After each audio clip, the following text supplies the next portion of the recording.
શું તમારા હાથ પગ સુન્ન થઈ જાય છે, ધ્રુજારી કે ઝંઝણાટી આવે છે તો તેને નજરઅંદાજ ના કરો। આ 3 વસ્તુઓ આજથી જ ખાવાનું શરૂ કરી દો, પ્રોબ્લેમ જડમૂળથી દૂર થઈ જશે। નમસ્કાર, જય શ્રી કૃષ્ણ, રાધે રાધે, હર હર મહાદેવ। વિડીયો તમારા સ્વાસ્થ્યને લગતી ખૂબ જ મહત્વની, ઉપયોગી અને રસપ્રદ માહિતીથી ભરપૂર છે। આજે અમે વાત કરવા જઈ રહ્યા છીએ એક એવી સમસ્યા વિશે જે લગભગ દરેક વ્યક્તિને જીવનમાં ક્યારેક ને ક્યારેક બનતી હોય છે, પરંતુ ઘણા લોકો તેને ગંભીરતાથી લેતા નથી અને પછી તેમાંથી છુટકારો મેળવવો અશક્ય બને છે। તો ચાલો આ સમસ્યાના મૂળ સુધી પહોંચીને તેના કારણો, ઉપાયો જાણીએ। શું તમારી સાથે ક્યારેય એવું બન્યું કે તમે શાંતિથી બેઠા હોય, કામ કરી રહ્યા હોય અથવા તો આરામ કરી રહ્યા હોય અને અચાનક જ તમારા હાથ કે પગમાં ઝંઝણાટી શરૂ થઈ જાય કે પછી તમારા હાથ કે પગ સુન્ન પડી જાય, તમને કંઈક સ્પર્શનો અનુભવ જ ન થાય? આ સાથે ઘણી વખત એક વિચિત્ર કંઈક ખૂંચી રહ્યું હોય તેવી લાગણી કે બળતરા થવા લાગે છે। આ તો થોડી વારની વાત છે, આપોઆપ ઠીક થઈ જશે। ઘણી વખત આવું થોડી વાર માટે થાય છે અને પછી બધું નોર્મલ થઈ જાય છે। પરંતુ મિત્રો, જો આ સમસ્યા વારંવાર થઈ રહી હોય, એટલે કે તમારા હાથ કે પગ સુન્ન પડી જાય, ઝંઝણાટી વધે અથવા તો તેની સાથે હળવો કે તીવ્ર દુખાવો પણ થવા લાગે છે, તો આ બાબતને હળવાશથી બિલકુલ ન લેવી જોઈએ। આ કોઈ ગંભીર બીમારીનો પ્રારંભિક સંકેત હોઈ શકે છે અને તેની અવગણના કરવાથી ભવિષ્યમાં મોટી સમસ્યા ઊભી થઈ શકે છે। આજના વિડીયોમાં તમને ખૂબ જ સરળ અને સ્પષ્ટ રીતે સમજાવીશું કે હાથ અને પગમાં ઝંઝણાટી કે સુન્ન થઈ જવું શા માટે થાય છે, તેની પાછળ મુખ્ય કારણો શું હોઈ શકે। આ સમસ્યામાંથી રાહત મેળવવા માટે તમે ઘરે બેઠા કયા સરળ, અસરકારક ઉપાયો અપનાવી શકો છો અને સૌથી મહત્વનું, તમારા ખોરાક અને જીવનશૈલીમાં શું ફેરફાર કરવો જોઈએ જેથી આ સમસ્યા ફરી ન થાય। તો વિડીયોને અંત સુધી જરૂરથી જુઓ, કારણ કે અહીંની દરેક માહિતી તમારા સ્વાસ્થ્યને સુધારવામાં મદદ કરશે। ચાલો હવે શરૂઆત કરીએ। સૌથી પહેલાં સમજીએ કે હાથ પગમાં સુન્નતા કે ઝંઝણાટી શું છે। જ્યારે તમે કોઈ વસ્તુને હાથથી પકડો છો, જેમ કે ગ્લાસ, ત્યારે તમને તેનો સ્પર્શનો અનુભવ ન થાય, એટલે કે તમારો હાથ જાણે બહેરો થઈ ગયો હોય, તો આ શૂન્યપણાનો સંકેત છે। આ સાથે ઘણી વખત તે જગ્યાએ ઝંઝણાટી કે બળતરા, ધ્રુજારી જેવી અનુભૂતિ થવા લાગે છે। કેટલીક વખત આવું બિનજરૂરી રીતે થાય છે, જેમ કે લાંબા સમય સુધી એક જ સ્થિતિમાં બેસવાથી, અને જો તમે તે અંગને થોડું હલાવો, ખસેડો કે હળવેથી માલિશ કરો તો થોડી વારમાં બધું ઠીક થઈ જાય છે। પરંતુ જો આવું વારંવાર થઈ રહ્યું હોય તો તેની પાછળ કોઈ ગંભીર કારણ હોઈ શકે છે। આપણા શરીરમાં હાથ અને પગની નસોમાં લોહીના પ્રવાહ દ્વારા ઓક્સિજન અને પોષક તત્વોનું વહન થાય છે। જો આ નસોમાં લોહીનો પ્રવાહ બરાબર ન થાય, કોઈ અડચણ આવે કે નસો પર દબાણ પડે તો ઝંઝણાટી, સુન્નતા કે બળતરા જેવી સમસ્યાઓ શરૂ થાય છે। આના ઘણા કારણો હોઈ શકે છે, પરંતુ અહીં તમને કેટલાક સૌથી સામાન્ય અને મહત્વના કારણો વિશે જણાવીશું। Number 1, carpal tunnel syndrome. આ એક એવી સ્થિતિ છે જેમાં હાથના કાંડામાં આવેલી મુખ્ય નસ, જેને મીડિયન નર્વ કહેવાય છે, તે દબાઈ જાય છે। આ નસ તમારી હથેળી, આંગળીઓ અને હાથના નીચેના ભાગ સુધી જોડાયેલી છે। જ્યારે આ નસ પર દબાણ પડે છે ત્યારે તમને હાથની આંગળીઓ, ખાસ કરીને અંગૂઠો, તર્જની અને વચ્ચેની આંગળીમાં ઝંઝણાટી, સુન્નતા કે બળતરા જેવી અનુભૂતિ થાય છે। લાંબા સમય સુધી કમ્પ્યુટર પર ટાઈપિંગ કરવું, ભારે વસ્તુઓ ઉપાડવી કે કાંડા પર વધુ દબાણ લાવે તેવું કામ કરવું, ખોટી રીતે બેસવું કે હાથનો ખોટો ઉપયોગ કરવાથી આ પ્રોબ્લેમ થાય છે। આવી સ્થિતિમાં રાહત મેળવવા માટે કામ દરમિયાન 30 થી 40 મિનિટે હાથને આરામ આપો। કાંડાની સરળ કસરત કરો। દિવસમાં 2 થી 3 વખત કાંડાને ઘડિયાળની દિશામાં અને વિપરીત દિશામાં 10 થી 15 વખત ફેરવો। રાત્રે સૂતી વખતે કાંડા પર હળવું બેન્ડેડ પહેરો, તે નસ પરનું દબાણ ઘટાડે છે। જો સમસ્યા વધે તો ડૉક્ટરની સલાહ લેવી, કારણ કે શરૂઆતમાં આનો ઈલાજ ખૂબ જ સરળ હોય છે। મિત્રો, જો હજુ સુધી તમે વિડીયોને લાઇક કર્યો નથી તો જલ્દીથી લાઇક કરી દેજો। વિડીયોને તમારા મિત્રો, સંબંધી, ઓળખીતાઓ સાથે જરૂરથી શેર કરો, જેથી તેઓ પણ તેનો લાભ લઈ શકે।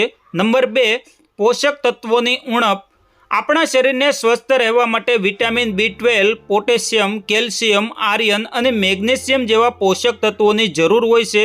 જો આ તત્વોની ઉણપ થાય તો નસોનું કાર્ય બરાબર થતું નથી, જેના કારણે હાથ પગમાં સુન્નતા, ઝંઝણાટી અને નબળાઈનો અનુભવ થાય છે। ઝડપથી થાક લાગવો, શરીરમાં નબળાઈ અને માંસપેશીઓમાં ખેંચાણ કે દુખાવો હોય, ચક્કર આવવા કે ચીડિયાપણું થવું આના લક્ષણો છે. આવી સ્થિતિમાં તમારે તમારા ખોરાકમાં આ પોષક તત્વો ઉમેરવા જોઈએ. વિટામિન B12 માટે દૂધ, દહીં, પનીર, બટાટા, ગાજર, મૂળા લઈ શકાય. પોટેશિયમ માટે કેળા, નારંગી, શક્કરિયા, નાળિયેરનું પાણી લઈ શકાય. આર્યન માટે પાલક, ચણા, ખજૂર, કિસમિસ કે ગોળ લઈ શકો. કેલ્શિયમ માટે દૂધ, બદામ, તલ, રાગી લઈ શકાય. મેગ્નેશિયમ માટે બદામ, લીલી શાકભાજી, આખા અનાજ અને ડાર્ક ચોકલેટ લઈ શકો. વિટામિન Cથી ભરપૂર ખોરાક જેમ કે સંતરા, આમળા વગેરે ખાઓ, કારણ કે તે આર્યનનું શોષણ વધારે કરે છે. જો ઉણપ વધુ હોય તો ડૉક્ટરની સલાહ લઈ સપ્લિમેન્ટ લઈ શકો, પરંતુ કુદરતી ખોરાક પર વધુ ધ્યાન આપો. મિત્રો, આ બોનસ ટિપ્સ પણ તમે અજમાવી શકો છો. કિસમિસ, રાત્રે 10 થી 12 કિસમિસ પાણીમાં પલાળી રાખો. સવારે તે પાણી પી લો અને કિસમિસ ખાઈ લો. 2 મહિના આ ઉપાય કરવાથી શરીરની નબળાઈ અને ઝંઝણાટી ઓછું થાય છે. લસણ લોહીના પ્રવાહને સુધારે છે. સવારે 2 લસણની બારીક કળી કાપીને 1 ચમચી મધ સાથે અથવા શાકભાજીમાં નાખીને ખાઓ. ડ્રાયફ્રૂટ, બદામ, કાજુ, અખરોટ, ખજૂરને 8 કલાક પાણીમાં પલાળીને સવારે સેવન કરવું. નંબર 3, નસો પર દબાણ. ખૂબ ટાઈટ કપડાં, ખાસ કરીને ટાઈટ જીન્સ, બેલ્ટ, મોજા કે ચપ્પલ પહેરવાથી નસો પર દબાણ પડે છે, જે લોહીના પ્રવાહને અટકાવે છે. લાંબા સમય સુધી એક જ સ્થિતિમાં બેસવું, ખાસ કરીને પગ પર પગ ચડાવીને બેસવું નસોને દબાવે છે. જો તમે આખો દિવસ ખુરશી પર બેસીને કામ કરો છો અને શારીરિક પ્રવૃત્તિ ઓછી હોય તો લોહીનો પ્રવાહ ધીમો પડે છે, જે આ સમસ્યાને વધારે છે. આવી સ્થિતિમાં ઢીલા અને આરામદાયક કપડાં પહેરો. દર 30 થી 40 મિનિટે થોડું ચાલવાનું અને સ્ટ્રેચિંગ કરો. બેસતી વખતે યોગ્ય અંતર જાળવો, જેથી નસો પર દબાણ ન પડે. નંબર 4, ગંભીર બીમારીઓ. કેટલીક વખત આ સમસ્યા ગંભીર બીમારીઓના કારણે પણ થઈ શકે છે, જેમ કે ડાયાબિટીસ. ઉચ્ચ બ્લડ શુગર નસોને નુકસાન પહોંચાડે છે, જેના કારણે પેરિફેરલ થઈ શકે છે. થાઇરોઇડ હોર્મોન્સનું અસંતુલન નસોના કાર્યને અસર કરે છે. ન્યુરોપથી નસો સાથે જોડાયેલી બીમારીઓ જેમ કે વિટામિનની ઉણપ કે ડિસઓર્ડર. લોહીના પ્રવાહમાં અડચણ આવવાથી મગજ સુધી ઓક્સિજન ન પહોંચે, જે ઝંઝણાટીનું કારણ બની શકે છે. કિડની ડિસઓર્ડર, કિડનીની સમસ્યાઓ શરીરમાં ઝેરી તત્વોનો વધારો કરે છે, જે નસોને અસર કરે છે. આવી સ્થિતિમાં જો તમને આ સમસ્યા વારંવાર થઈ રહી હોય તો તરત જ ડૉક્ટરનો સંપર્ક કરવો. હવે જ્યારે આપણે આ સમસ્યાના કારણો જાણી લીધા તો ચાલો જાણીએ કેટલાક સરળ અને અસરકારક ઘરેલું ઉપાય જે તમે રોજિંદા જીવનમાં અપનાવીને ઝંઝણાટી અને શૂન્યતાપણાની સમસ્યામાંથી રાહત મેળવી શકો છો. 1. હળવી માલિશ. રોજ રાત્રે સૂતા પહેલાં 10 થી 15 મિનિટ સુધી હાથ અને પગની હળવી માલિશ કરો. માલિશ કરવા માટે સરસવનું તેલ, તલનું તેલ, નાળિયેરનું તેલ કે બદામનું તેલ વાપરવું. માલિશ કરવાથી લોહીનું પરિભ્રમણ સુધરે છે, માંસપેશીઓની નબળાઈ દૂર થાય છે, નસો પરનું દબાણ ઓછું થાય છે. માલિશ હળવા હાથે ગોળ ગોળ ફેરવીને કરો. ખાસ કરીને કાંડા, હથેળી, પગના તળિયા અને પગની આંગળીઓ પર ધ્યાન આપો. નંબર 2, ગરમ પાણી અને સિંધવ મીઠાનો ઉપાય. એક વાસણમાં પાણી ગરમ કરો અને તેમાં 1 થી 2 ચમચી સિંધવ મીઠું નાખો. જ્યારે પાણી હળવું ગરમ થાય, જેટલું તમે સહન કરી શકો, તો તમારા હાથ કે પગને 15 થી 20 મિનિટ સુધી તેમાં ડૂબાડી રાખો. આ ઉપાય કરવાથી નસોની બળતરા ઓછી થશે, માંસપેશીઓને આરામ મળશે. ઝંઝણાટી અને શૂન્યતામાં પણ આમાં ઝડપથી રાહત મળે છે. સિંધવ મીઠું કોઈપણ જનરલ સ્ટોર કે આયુર્વેદિક દુકાન પર મળી જશે. નંબર 3, દાલચીની એટલે કે તજનું સેવન. તજ એક ચમત્કારિક ઔષધિ છે જે લોહીના પ્રવાહને સુધારે છે અને શરીરની રોગપ્રતિકારક શક્તિ વધારે છે. વૈજ્ઞાનિક અભ્યાસો અનુસાર તજ શરીરમાં બળતરા ઘટાડે છે અને નસોના સ્વાસ્થ્યને સુધારે છે. 3 રીતે તમે આનું સેવન કરી શકો છો.